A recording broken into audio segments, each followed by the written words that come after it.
अस्सलाम वालेकुम एवरीवन। और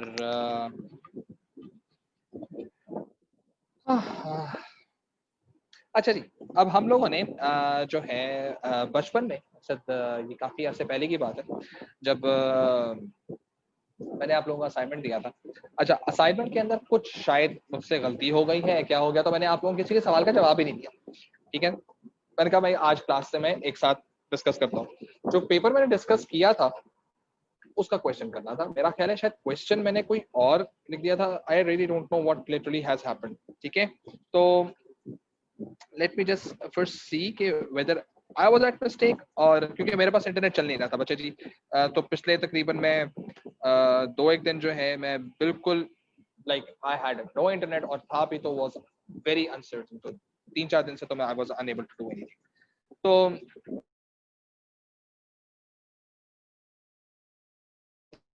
एक सेकंड।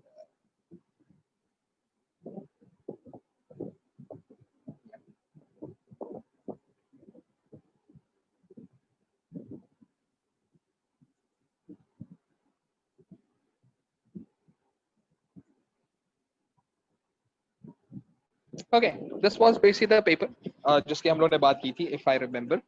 और आप लोगों के लिए ये वाला पेपर जो था that was the concern paper. मेरे ख्याल से मैंने पढ़ा भी किया था।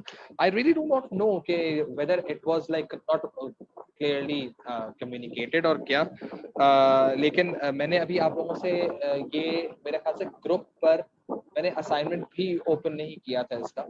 वो इसलिए ओपन नहीं किया था क्योंकि मुझे अभी आप लोगों को अच्छे खासा क्वेश्चंस देने हैं, उसके साथ वाला क्वेश्चन आपको अटेम्प्ट करना है। ठीक है, रिमेंबर आई से कि आपको बहुत सारी कैलकुलेशंस मिलेंगी और फिर आपको एक दो डिफरेंट तरीके के क्वेश्चंस करने को मिलेंगे। तो दैट्स द पॉइंट कि अभी हम लोग जो हैं वो इसका एक पार्ट बी टाइप का क्वेश्चन भी देखेंगे कि और किस तरह के क्वेश्चंस आ सकते हैं। क्योंकि नहीं, अभी तो मैं आपको इसी ऊपर फोकस करवाऊंगा ताकि आप लोग इस पर कंफ्यूज ना हो जाए। तो अब आप लोगों ने करना इस तरह से है जनाब कि ये जो कैलकुलेशंस है ना, ये कैलकुलेशन तो मैंने खैर आप लोगों को करवा भी दी थी, और क्वेश्चन का लेआउट भी आपको समझाने की कोशिश की थी कि जी किस तरह से इसके आंसर को लिखा जाएगा और किस तरह से इसकी एक एक बात को आगे कंसिडर किया जाएगा। ठीक है, तो ये याद रखिएगा कि अभी आप लोगों को ये वाला क्वेश्चन अगर आप लोगों ने सॉल्व कर लिया बड़ी अच्छी बात है। अगर कोई कंफ्यूज था तो काइंडली मेक श्योर कि कंफ्यूजन आप इसको रिमूव कर लीजिए। दिस इज अक्टूबर नवंबर 1733 का क्वेश्चन नंबर 4 है। अगर मुझसे कहीं लिखने में 31 लिख दिया गया तो I am extremely sorry for that, क्योंकि I literally have no idea what kind of a mistake I made. ठीक है, क्योंकि मेरे पास इंटरनेट भी नहीं था और मैं उसको पीछे स्क्रॉल डाउन करके मैं स्क्रॉल अप करके मैं देखने के बिल्कुल मूड नहीं। तो अभी जो चीज़ है वो ये है कि जनाब हमारे पास जो इन्वेस्टमेंट अप्रेजल का जो है, अब आपको इन्वेस्टमेंट अप्रेजल के कुछ असाइनमेंट मिलने वाला है जो मुझे अब मैं बता रहा हूँ। ठीक है, आज आपका गूगल क्लासरूम के ऊपर इन्वेस्टमेंट अप्रेजल का असाइनमेंट अपलोड होगा। सही, उस असाइनमेंट के अंदर आप लोगों को कोई बेतहाशा काफी सारे आपको सालों के साथ क्वेश्चंस आइडेंटिफाई कर दिए जाएंगे, और सारे जितने भी आपके कैलकुलेशंस हैं इन्वेस्टमेंट अप्रेजल के कैलकुलेशंस है ना, इसलिए आप ज्यादा से ज्यादा कैलकुलेशन कर सकते हैं। ठीक है, वो कैलकुलेशन से क्वेश्चंस, और अगर आप इनके पार्ट बी देखें, ठीक, तो पार्ट बी तकरीबन हर एक का पार्ट बी जरूर, मतलब जो डिस्क्रिप्टिव क्वेश्चन है पढ़िएगा जरूर, मोरलेस सेम होगा।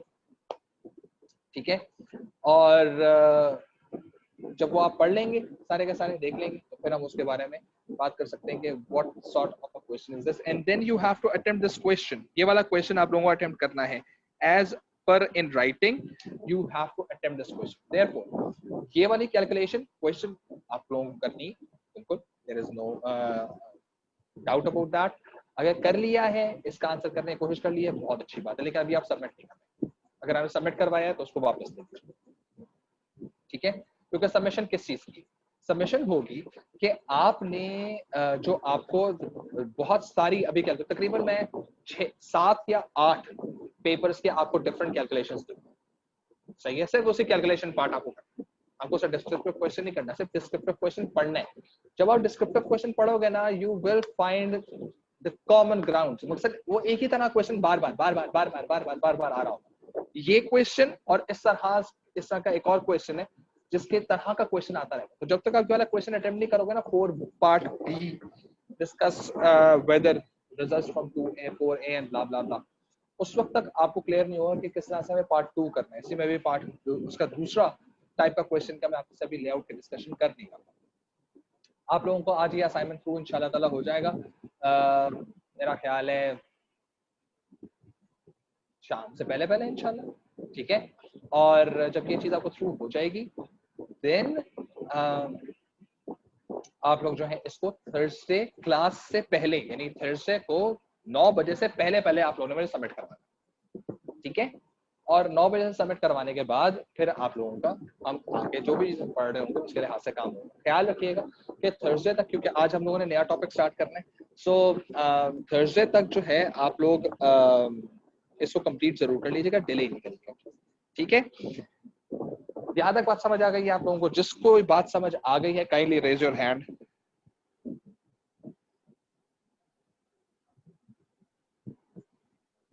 जिसको बात समझ आ गई प्लीज।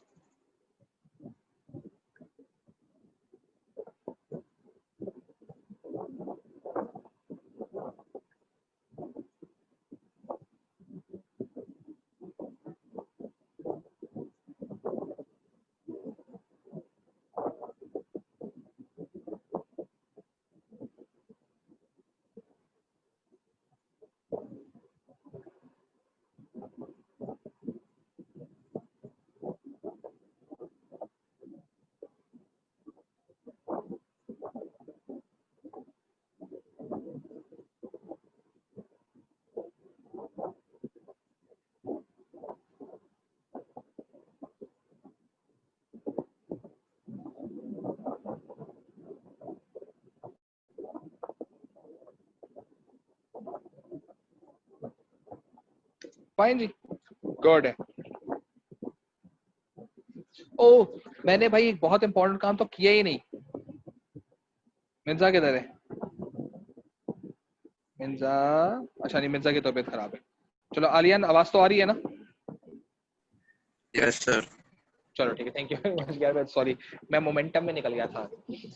अच्छा, अब हम लोगों का जो डिस्कशन है वो हम आगे मूव कर रहे हैं, और जो डिस्कशन है वो हमारा है इन्वेस्टमेंट अप्रेजल की हम लोगों ने बात कर ली है।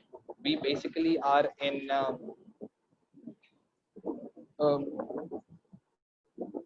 स्ट्रेटेजिक चॉइस वाली कहानी, ठीक है। और स्ट्रेटेजिक चॉइस वाली कहानी से रिलेटेड हम लोगों ने बात करनी शुरू की थी। We started off with Ansoff, सही है। एनसॉफ गेव अस ऑप्शंस, और then we move on to investment appraisal. और जो हमें ऑप्शंस 4 दिए गए थे, उन चारों की हम लोगों ने न्यूमेरिकल वैल्यूज जो थी उनके ऊपर बेस करते हुए हमने डिस्कशंस की थी, सही है। एंड देन अब हमारे पास जो सिचुएशन आ रही है, this is going to be quite interesting one, क्योंकि अब चीज को समझना लाजमी होता जा रहा है। अच्छा, अब सिचुएशन इस तरह से जनाब कि ये हम A2BS यूनिट 6 में हम लोग हैं स्ट्रेटेजिक चॉइस पर, ठीक है। और ये है वेल्स, फाइन। अच्छा, अब याद रखो हम कहां पर हैं।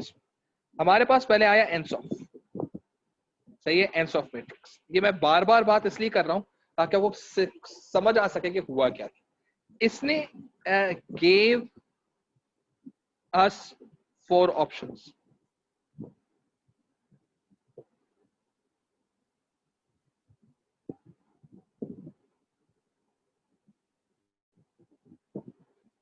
सही है।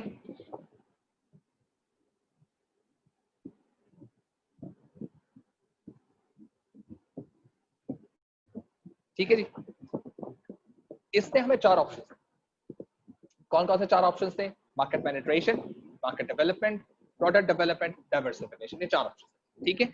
इसके बाद हम लोगों ने मूव किया towards investment appraisal,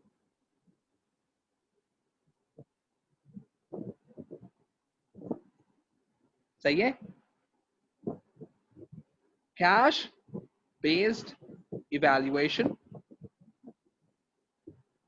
of 4 options given bye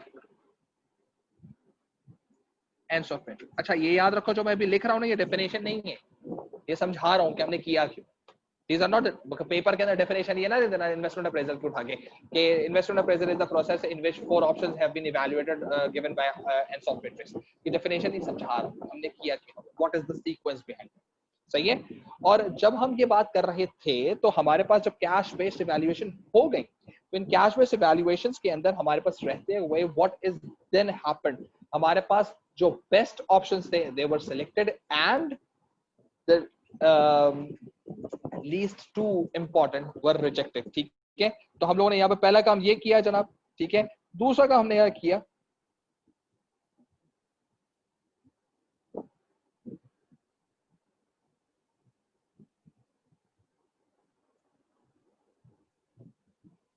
सही है, बेस्ट टू ऑप्शंस वर सिलेक्टेड, कोई भी दो ऑप्शन हो सकते हैं, हमें नहीं मालूम कौन से दो ऑप्शन।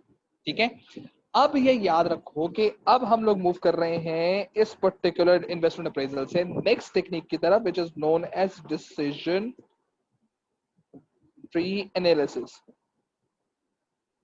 ठीक है, और ये करेगा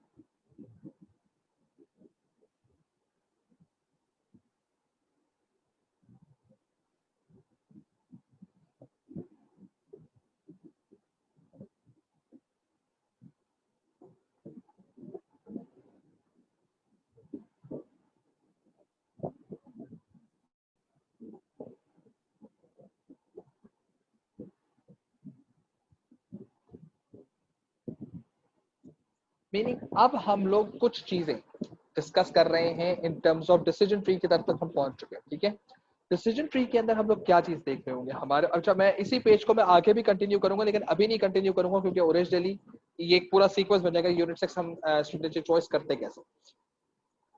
जो दो बेस्ट ऑप्शंस हमारे पास आए इन्वेस्टमेंट अप्रेजल से, ठीक है, बी इट डाइवर्सिफिकेशन और न्यू मार्केट डेवलपमेंट और new product development, what's even चारों के चारों भी आ जाए, टेंशन नहीं है।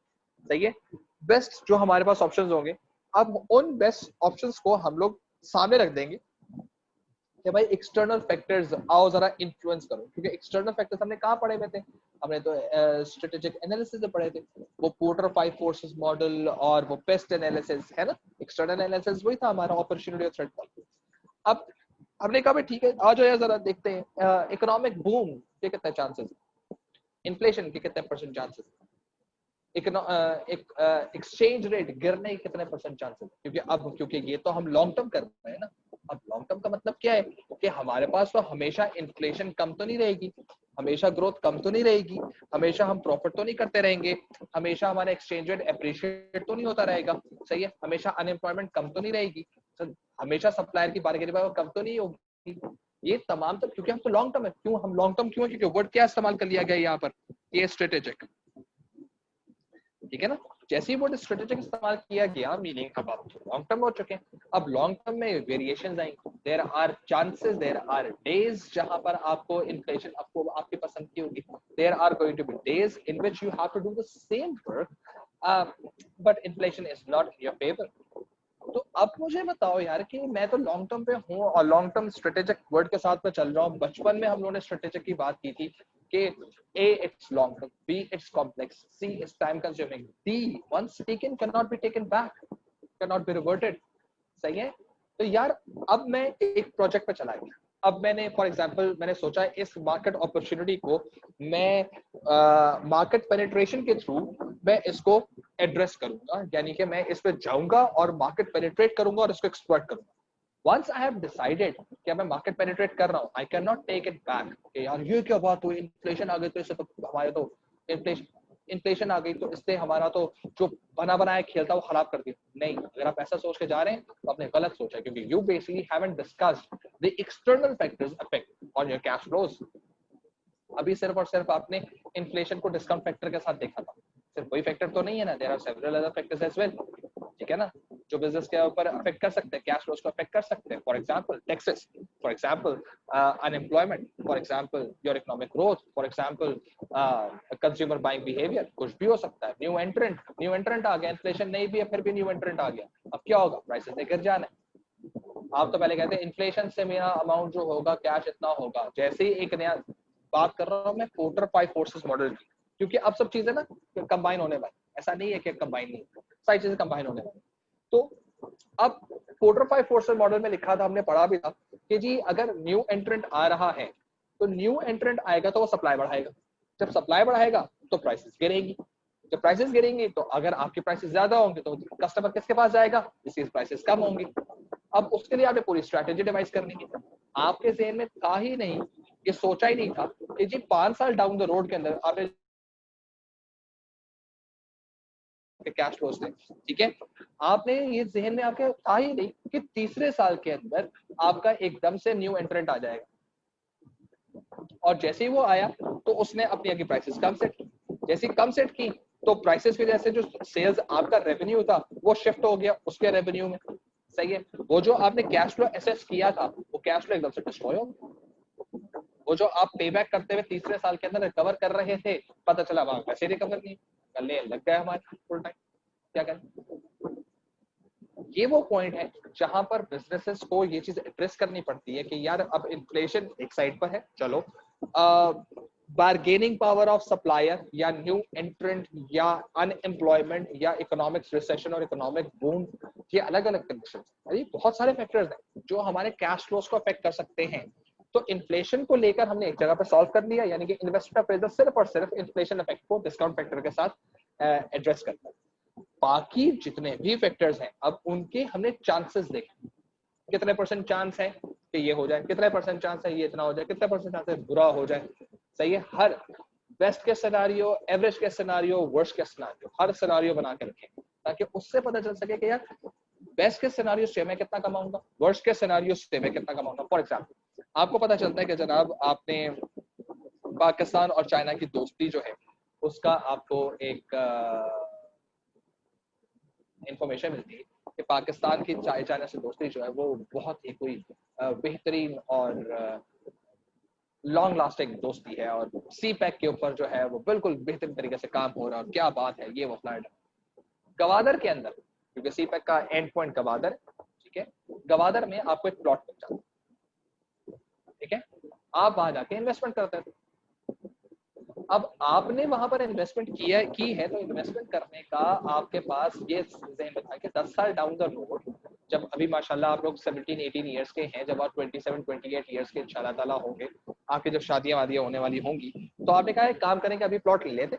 सही है. कोई 9-10 लाख रुपए का प्लॉट वहां मिल रहा है, वहां पे 9-10 लाख रुपए का प्लॉट ले लेते, 10 साल छोड़ देंगे और 10 साल छोड़ने के बाद जो है ये तकरीबन फिर देखेंगे इसकी कितनी जो है वो प्राइस हो चुकी होगी तो इसको निकाल देंगे और जो पैसे आएंगे उससे या तो हम जहेज बना लेंगे या हम शादी कर लेंगे. ठीक है. What your plan. अब पॉइंट ये है कि अब आपके जहन में भी ये चीज आती है कि यार 10 लाख रुपए लगाए, 1 मिलियन लगाया, ठीक है, 10 साल के बाद ये 1 मिलियन कितना होना चाहिए बेस्ट केस सिनेरियो? यार तकरीबन ना 3 टाइम्स तो होना चाहिए. 10 साल वेट कर रहा हूँ, 3 टाइम्स तो कम से कम होना चाहिए. कुछ किसी के लिए ये जो है ये बेस्ट केस सिनेरियो. सही है. किसी के लिए ये जो है ये average case scenario. 30 lakh 3 times, ठीक है यार एवरेज, ये इसको मैं समझूंगा कि मैंने शायद ओके इन्वेस्टमेंट की. लेकिन अगर ये 5 टाइम्स हो जाए तो कई बात, यानी उसके लिए एवरेज के सिनेरियो क्या है 3 टाइम्स, आपके लिए बेस्ट के सिनेरियो क्या है 3 टाइम्स. लेकिन आप दोनों ने अपना वर्स्ट का सिनेरियो भी रखा हुआ. वर्स्ट का सिनेरियो का मतलब ये कि बुरे से, फॉर एग्जांपल पाकिस्तान में अगर सीपैक के ऊपर काम होना बंद हो गया तब क्या होगा इसमें? क्या 10 लाख ही मुझे मिलेगा, या 10 का 12 लाख मिलेगा, या 10 का 6 लाख मिलेगा, या 10 लाख जाया हो जाएगा? सो यू पे. और फिर आपके जहन में खुद ब खुद ही परसेंटेजेस सेट होने शुरू हो जाते हैं. याद रखो कि ये चीज शायद वर्ड आप लोगों ने कॉम्बिनेशन कर. सही है. तो इसका मतलब हमेशा होता है कि चांसेस का मतलब कितने परसेंट चांस है कि आपके पास ये चीज होगी. तो मेरे जहन में अगर मैं एक प्लॉट लेता हूँ तो मैं कहता हूँ यार 60% चांस है कि सीपैक कंप्लीट हो जाए. 60% चांस. ठीक है. 30% चांस है कि सीपैक थोड़ा सा डिले हो जाएगा लेकिन कंप्लीट होगा, लेकिन डिले हो जाएगा. दैट इज माय एवरेज का सिनेरियो. 30% चांस. और 10% सिनारियो मेरे पास ये है कि सीपैक कैंसिल हो जाएगा, रोल बैक हो जाएगा और there is nothing like that is going to happen. So वो 10% मेरा चांस है कि, तो मैंने हर एक का परसेंट चांसेस भी रखे। सो मुझे पता चलना चाहिए कि यार कब ये चीज होगी, क्योंकि once I have invested in for 10 years I am not taking my money back. That's my long term strategic decision. ठीक है, ये वो सिलसिला है जो बिजनेस के डिसीजन मेकिंग के अंदर सामने आ रहा है। सही है। सो अब हमारे पास जो काम कर रहे होते हैं, फाइन, सही नहीं सर, ठीक है, फाइन। सो ये वो तमाम तो चीजें जिसको हम लोग जहन में रखते हुए काम कर रहे होते हैं कि हम लोगों को किस तरह से चीजों को डेवलप करना है। अगर हम चीजों को डेवलप नहीं कर पाएंगे, ये याद रखना कि हमारे पास एकदम से जाकर लॉक लग जाए, और ये लॉक लगना is basically kind of a problem situation. ठीक है। अच्छा, अभी मैं इस वाले पेज पे कुछ नहीं कर रहा, मैं I am moving on to the next page, क्योंकि यहाँ पर मुझे अभी इसकी पूरी सीक्वेंस बनानी है कि क्यों नेक्स्ट मॉडल आएगा। सही है। तो moving on to the next page, और अब हमारे पास जो चीज हम लोगों ने आज डिस्कस करनी है that is A2BS unit 6 strategic choice. जो टॉपिक है आज का दैट इज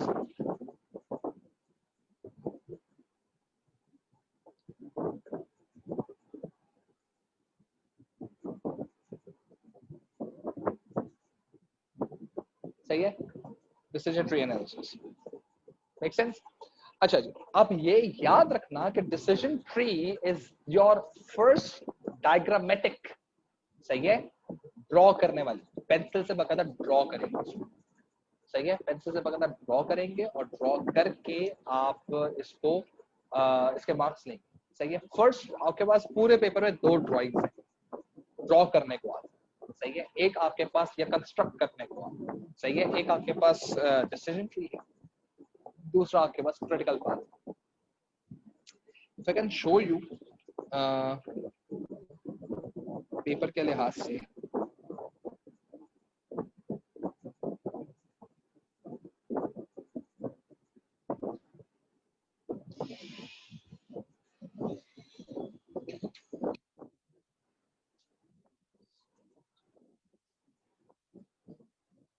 ठीक है। अब अगर आप ये देखो तो ये जो देखो, ये देखो, दिस इज बेसिकली आई अक्टूबर 1533। ठीक है, ये लिखा हुआ डिसीजन ट्री और ये बना हुआ आपका डिसीजन। ठीक है, हम इस तरह की बातें करने वाले, इस तरह की बातें करने वाले। ठीक है, ये बात नहीं करेंगे, ये वाला क्वेश्चन आपके पास आएगा करने को, ये मैं अभी समझाऊंगा तो फिर आपको समझ आएगा ये डब्बा क्यों बना हुआ है, ये गोले क्यों बने हुए, अजीब किस्म की डायग्राम। ठीक है, और अगर मैं थोड़ा सा आगे जाऊं तो इसका क्वेश्चन जो है नहीं,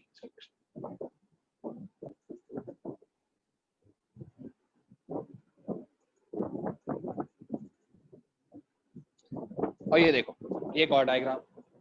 ठीक है, ये कौन सी डायग्राम है? सीपीए डायग्राम बनी हुई भी आएगी, डायग्राम बनाने को भी आएगी, यानी कि डिसीजन ट्री की डायग्राम बनी हुई भी आएगी और सीपी की बनी हुई भी आ सकती है और ड्रॉ करने को भी आ सकती है।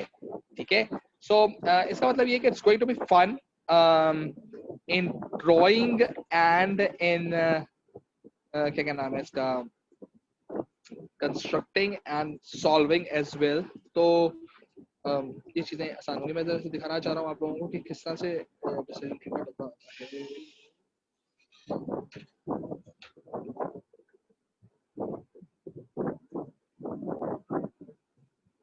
है। क्या आप चेक कर रहे हैं? ये भी बना हुआ आया है पेपर, सही है, सॉल्व करना है, स्वैग मार रहा हूँ। ठीक है,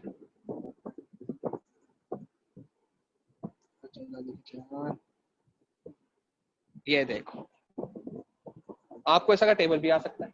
सही है, टेबल आने के बाद आपसे कहा जा सकता है कि जी आपका ये टेबल बनाइए, और टेबल बनाने के बाद आपसे कहा जा सकता है ये देखें डायग्राम बना के दे दी उन्होंने, लेकिन हो सकता है बनी भी ना को बना दी। ठीक है, enough of this particular slide. Point सिर्फ इतना है कि decision tree is a diagram. ठीक है, डब्बा गोला, सही है, सिर्फ गोले गोले आपके पास क्रिटिकल पाथ, डब्बा गोला, डब्बा और गोला आपके पास डिसीजन। सही है, कैसे करते हैं, क्या करते हैं, इसके बारे में होने वाला। सही है, पहले जरा थोड़ी सी ना हम टर्मिनोलॉजी समझने की ये होती है।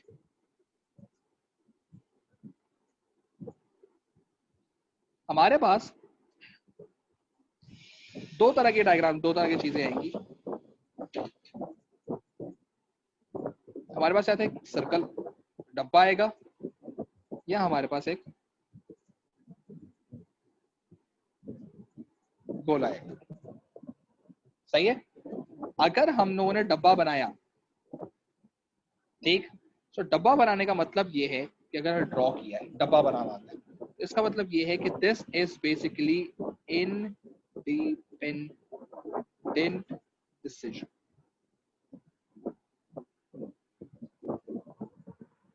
इंडिपेंडेंट डिसीजन का मतलब क्या है? इंडिपेंडेंट डिसीजन का मतलब ये है कि ये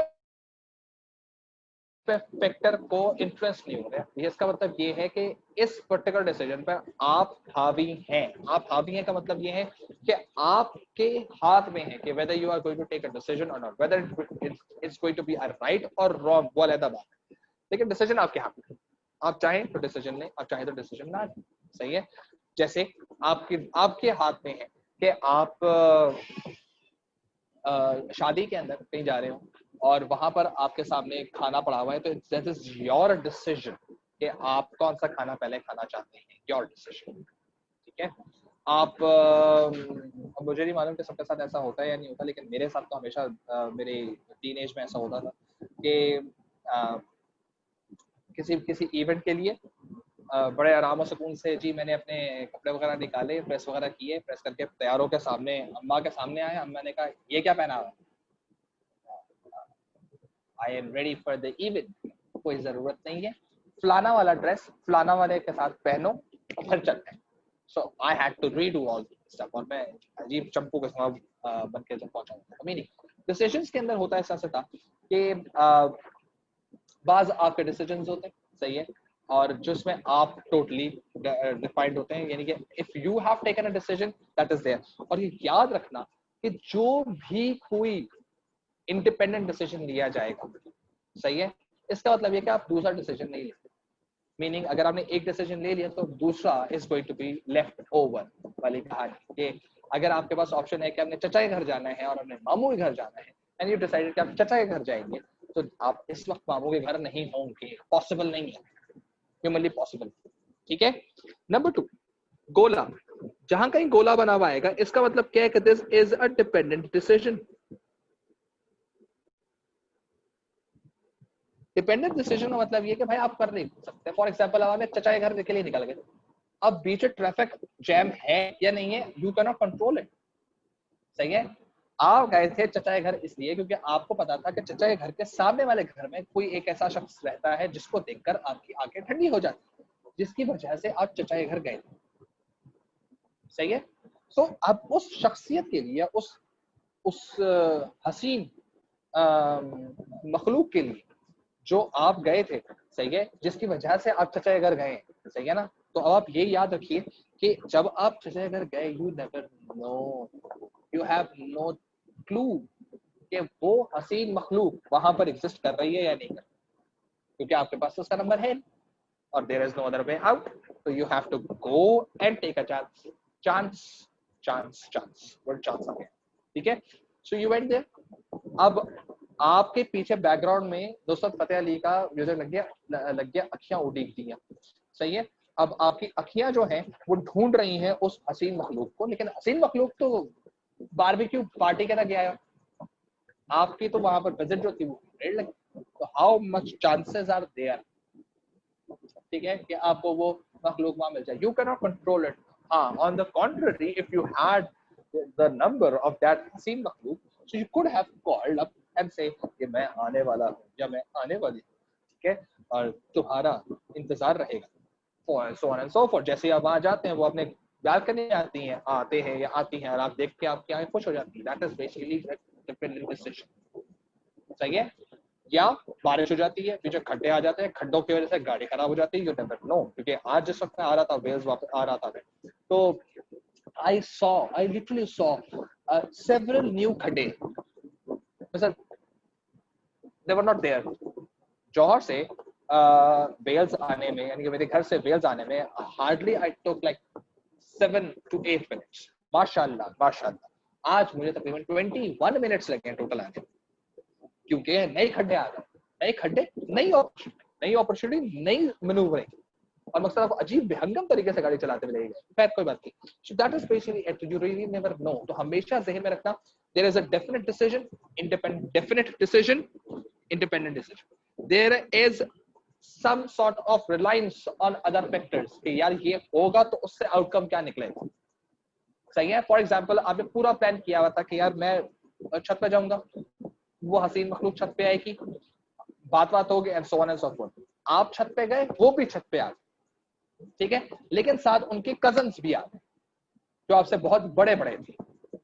अब chances of communication are relatively less. समझ आ रही है बात? सो ये वो चीजें जिसको आपने जहन में रखना। अच्छा, इस तरह की छिछोरी एग्जांपल्स देने का मुझे क्या फायदा मिलता है? ये छिछोरी एग्जांपल इसलिए देता हूँ कि कुछ लोगों के ये दिल के बड़े पास होते हैं, सही है, और लोग जो है काफी उसको रियलिटी में करते हैं। हाँ मेरे साथ ऐसा हो चुका है, हाय काश मैं डिसीजन ट्री पहले पढ़ लेता तो पूरी डायग्राम बना के चेक की हुई होती। सही है। कुछ लोग इस समझ से हाँ हाय सर कैसी कैसी गंदी गंदी बातें करते हैं। सोचते रहो भाई, अपने घर पे सोचते हो, सोचो, मेरा क्या ध्यान। ठीक है जी। अच्छा, ये दो चीजें तो पहली डायग्रामेटिक लेवल के ऊपर ये दो चीजें आपको ध्यान में रखनी है। डब्बा is basically your independent decision, गोला is basically your dependent decision. ठीक है। इसमें अब कुछ और टर्मिनोलॉजी इस्तेमाल होती है।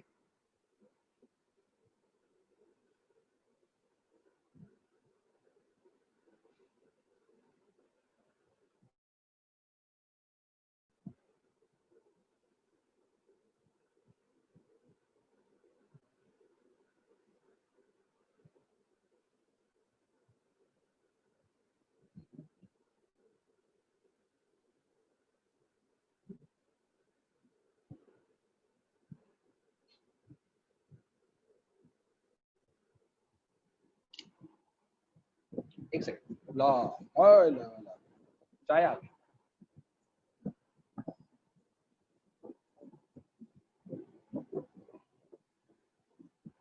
ठीक है।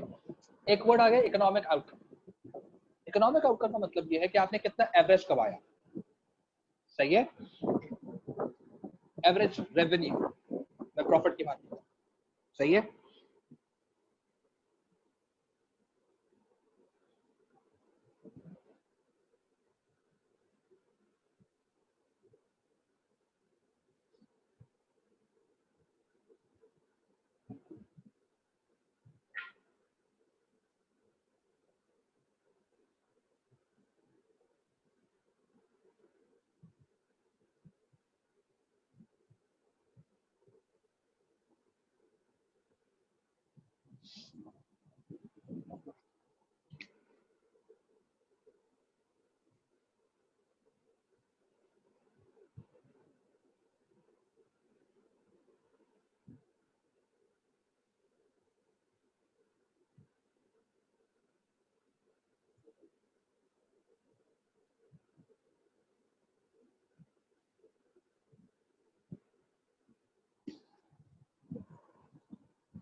ठीक है। अब कुछ चीजें मिलती जुलती, किसी डिपेंडेंट डिसीजन की अर्निंग चेक करना, भाई इस पे कितनी अर्निंग की है। डिपेंडेंट यानी डिपेंडेंट कौन सा होगा? गोला। सही है। डिपेंडेंट गोला है, इंडिपेंडेंट बॉक्स। मैं बॉक्स पे आ रहा हूँ तो मैं एक्सपेक्टेड वैल्यू कैलकुलेट कर रहा हूँ। अगर मैं गोले पे आ रहा हूँ मतलब if I just calculating something on circular node, तो मैं उसको कहूंगा ये मैं नोड वैल्यू निकाल रहा हूँ। सही है। अगर मैं किसी बॉक्स के ऊपर वैल्यू निकाल रहा हूँ, कैसे निकालते भी हम बात करेंगे। ठीक है। So it's going to be expected value. सही है। और जो एक्सपेक्टेड वैल्यू है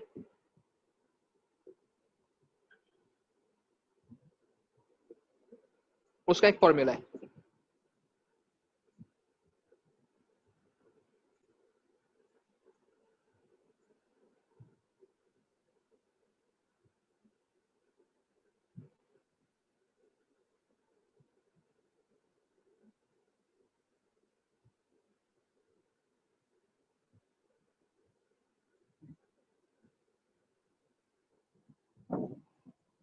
ठीक है। जो नोड वैल्यू होगी उस लिहाज से आप उसको डिस्कस कर सकते हैं कि किस तरह से चीजें कवर अप करते हैं। ठीक है। तो ये पहले जरा इस चीज को अपने पास लिख लो। ये टर्मिनोलॉजीज हैं जो थ्रू आउट इस्तेमाल होंगी। सही है। और जब लिख चुको तो please I just move further.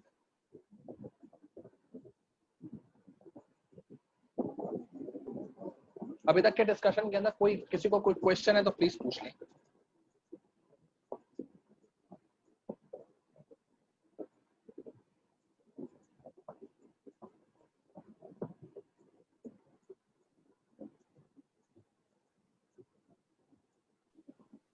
Sir, can you please give examples in business terms about independent decisions and dependent decisions?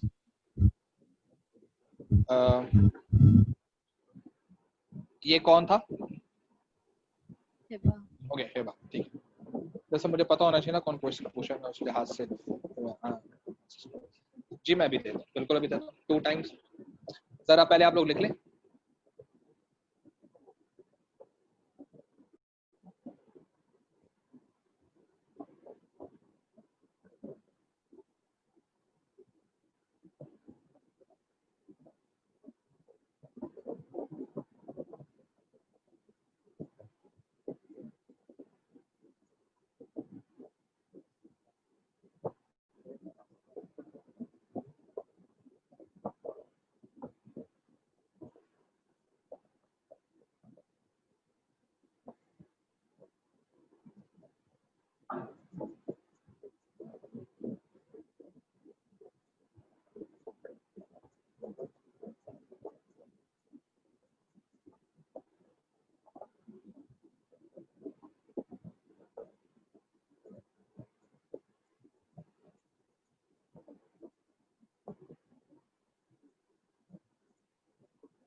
Fine ji.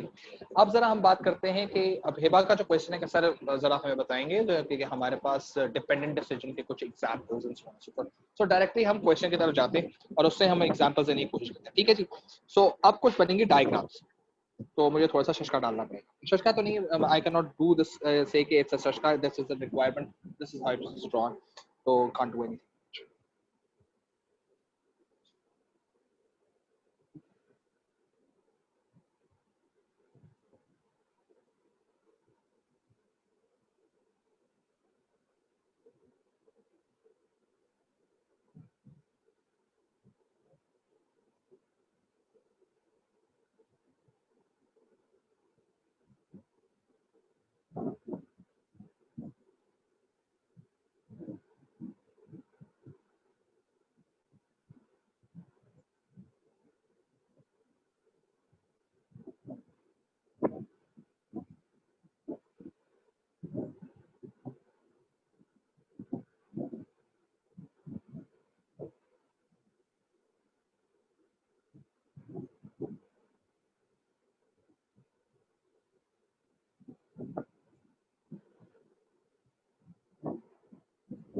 Fine.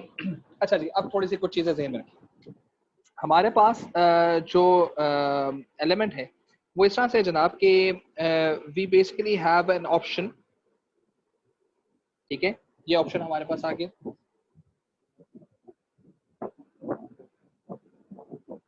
We have another option over here. ठीक है, अब ये क्या ऑप्शन है मैं भी बताता हूँ।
सही है। अच्छा जी, अब ये हमारे पास एक अदर डायग्राम बनी हुई है, this is how your decision tree looks like, ठीक है। सो आई कैन सी कि जी ये हमारे पास एक this is our independent decision, सही है। ये IND तो मैं लिखूंगा नहीं, मुझे इंडिया लग रहा है, तो इंडिपेंडेंट, सही है, इंडिपेंडेंट डिसीजन। और सही है, और ये जो हमारे पास हैं सर्कल्स जितने भी हैं सारे हमारे डिपेंडेंट। कैसे? फॉर एग्जांपल मैं कहता हूं कि जी मेरे पास ऑप्शन है कि मैं मार्केट पेनिट्रेट करूं या न्यू मार्केट डेवलप करूं, मेरे पास ऑप्शन, सही है, मेरा डिपेंडेंट डिसीजन। अगर मैं मार्केट पेनिट्रेट करता हूं तो मुझे 100 रुपए लगाने पड़ेंगे, सही है, और अगर मैं न्यू मार्केट डेवलप करता हूं तो मुझे 150 रुपीज लगाने, ये मेरा डिसीजन। लेकिन अगर मैं मार्केट पेनिट्रेट करता हूं या मैं न्यू मार्केट डेवलप करता हूं तो आई हैव नो चांस। अब आ रहा है हमारे पास वो फैक्टर जिसमें मैं डिपेंड कर रहा हूं, ठीक है। मेरे पास कोई चांस नहीं है कि कितने परसेंट चांसेस हैं बूम के और कितने परसेंट चांसेस हैं रिसेशन के, सही है। बूम, रिसेशन, मीनिंग अगर मैंने for example new market development कर लिया, सही, और न्यू मार्केट डेवलपमेंट करने के बाद मैं बैठ गया और वहां पर इकोनॉमिक बूम आया, तो can I change it? No. क्या इकोनॉमिक रिसेशन आ गया? Can I change it? No. इसका मतलब whatever is happening I have to face it, सही है। मैंने जाके घर लिया फॉर एग्जांपल बफर जोन में, बफर जोन में जाके घर लिया, घर लेने के बाद मैंने बड़े आराम से रहना शुरू किया, बड़ा क्लासिकल कैसा घर बनाया, बारिशों, सारा का सारा घर मेरा पानी से भरा हुआ है, can I control it? No. खत्म बात। बारिश को कंट्रोल कर सकते? नहीं। हाँ, पहले पता था कि जी बारिश होती थी, बारिश होने की वजह से यहाँ पे बहुत ज्यादा पानी आता है, पानी आने की वजह से जो है मैं शायद उसके लिए बैरियर्स बना सकता हूँ। I put up the barriers, पानी इतना ज्यादा आया और बैरियर्स वर ब्रोक, तो क्या मैं इसको कंट्रोल कर सकता? नहीं। सो इसका मतलब what is happening is going to be there.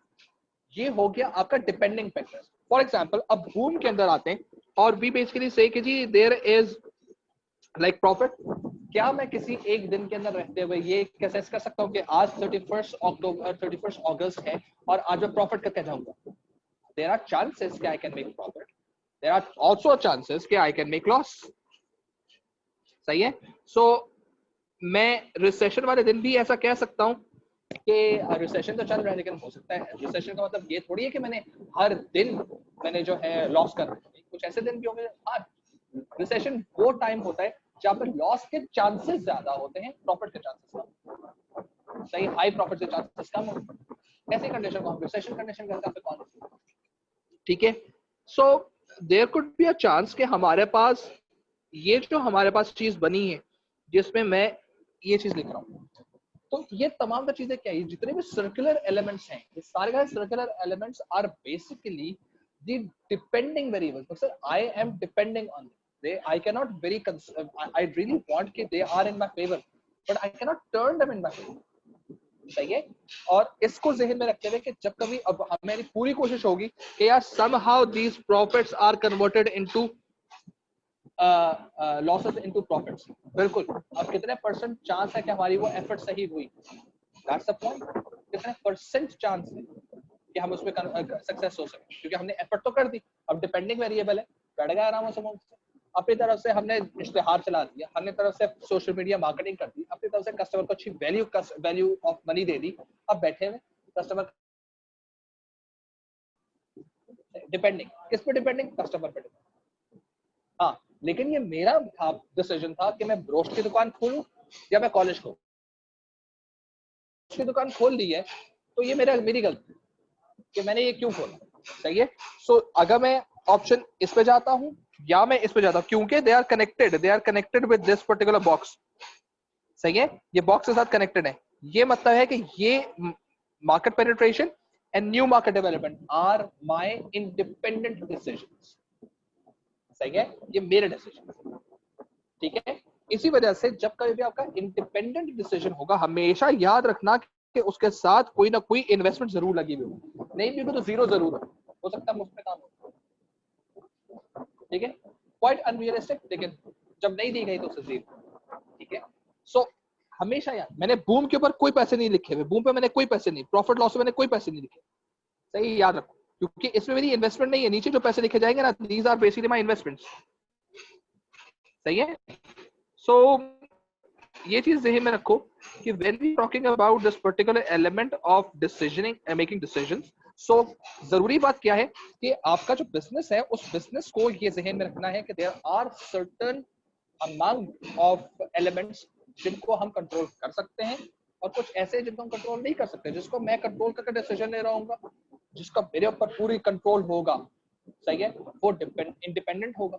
सही है। जिसमें मेरा कंट्रोल नहीं होगा वो अब इंडिपेंडेंट होगा। मैं कितना उस पर कंट्रोल, कितने परसेंट कंट्रोल करता, कितना स्ट्रॉन्ग हूँ कंट्रोल करने का, दैट्स इट। इसका मतलब ये है कि जो इवन बड़े ब्रांड, आईफोन, एप्पल की बात कर ले, या BMW की बात कर ले, या आप माइक्रोसॉफ्ट की बात कर ले, या आप सैमसंग की बात कर ले, या आप गुची की बात कर ले, या आप नाइकी की बात कर ले, इनके भी कुछ ऐसे दिन होते हैं जहाँ पे ये लॉस करते हैं। देखो कितने परसेंट दिन होते हैं जिनमें वो लॉस कर रहे होते हैं, वो कितना लॉस कर रहे होते हैं ये नहीं पता, क्योंकि वो काउंट नहीं करते। सही है। सो अभी हम लोगों ने सिर्फ अभी एक डायग्राम देखा, सही है। ये डायग्राम अभी आप लोग बनाएंगे। अभी एक डायग्राम तो खैर मैंने कुछ समझाने के लिए इसको थोड़ा सा बड़ा डायग्राम बनाया। यहाँ तक की डायग्राम आपको बनाने को भी आ सकती है और बनी हुई भी आ सकती है। बनी हुई में तो खैर काफी कॉम्प्लेक्सिटीज आ सकती हैं, उसको तो हम एक करके डिस्कस करते रहेंगे। लेकिन जो आपका एलिमेंट ऑफ अंडरस्टैंडिंग है वो ये है कि ये इस तरह से चीजें लगती हैं। आपके पास inflation, customer response, economic boom, recession, profit loss condition, सही है, और क्या इकोनॉमिक क्या कह सकते हैं, currency appreciation, depreciation, unemployment, customer की bargaining power, anything from PEST, anything from PEST and or Porter 5 forces model, वो कहां पर जाएंगे? डिपेंडिंग वेरी, क्योंकि वी आर कंट्रोल, सीधी सीधी it is just going to happen in front of us। सही है। वो कंट्रोलेबल भी हो सकता है, वो अनकंट्रोलेबल हमारे कंट्रोल में तो नहीं है ना। कंट्रोलेबल है, हाँ ठीक है, उसको हम कन्वर्ट कर सकते हैं अपॉर्चुनिटी में, वो फिर भी कितना परसेंट चांस है। सही है।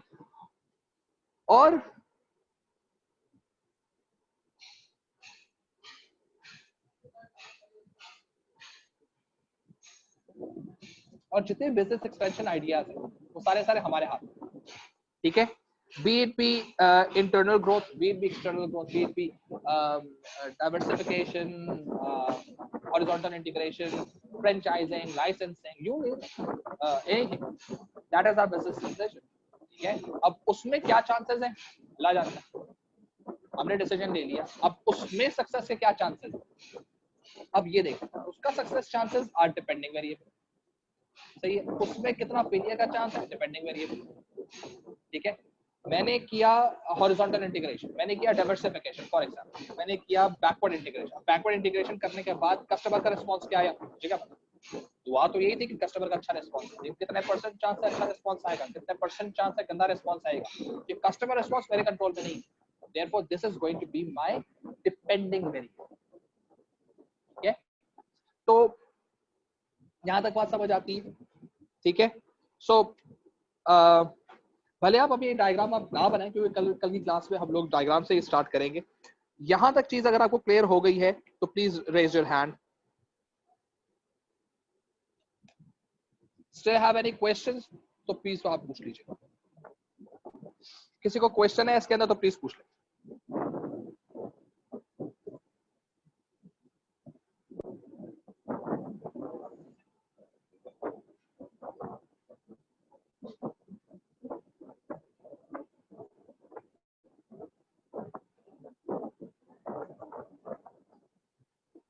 Any questions?